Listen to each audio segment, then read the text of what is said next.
சிக்கிம் மாநில முதலமைச்சராக இரண்டாவது முறையாக பிரேம்சிங் தமங் பதவியேற்றுள்ளார். கேங்டாக் பகுதியிலுள்ள பல்ஜோர் மைதானத்தில் நடைபெற்ற பதவியேற்பு விழாவில் முதலமைச்சர் பிரேம்சிங் தமாங்கிற்கு ஆளுநர் லக்ஷ்மண் ஆச்சாரியா பதவி பிரமாணம் செய்து வைத்தார். தொடர்ந்து அவருடன் 11 எம்எல்ஏக்கள் மாநில அமைச்சர்களாக பதவியேற்றுக் கொண்டனர். பதவியேற்பு விழாவில் சிக்கிம் கிராந்திகாரி மோர்ச்சா கட்சியின் நிர்வாகிகள், கட்சி தொண்டர்கள், பொதுமக்கள் என 30,000க்கும் மேற்பட்டோர் கலந்து கொண்டனர். இதனால் காவல்துறையினர் பலத்த பாதுகாப்பு ஏற்பாடுகளை செய்திருந்தனர்.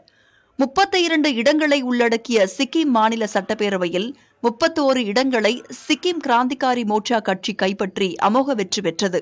2019ஆம் ஆண்டு வரை 25 ஆண்டுகளுக்கு மாநிலத்தில் ஆட்சியிலிருந்த சிக்கிம் ஜனநாயக முன்னணி ஒரு இடத்தில் மட்டுமே வெற்றி பெற்றது.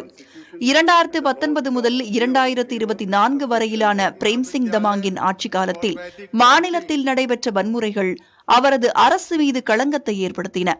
இதை பயன்படுத்தி எதிர்க்கட்சியான சிக்கிம் ஜனநாயக முன்னணி அரசியல் நகர்வுகளை முன்னெடுத்து வந்தது.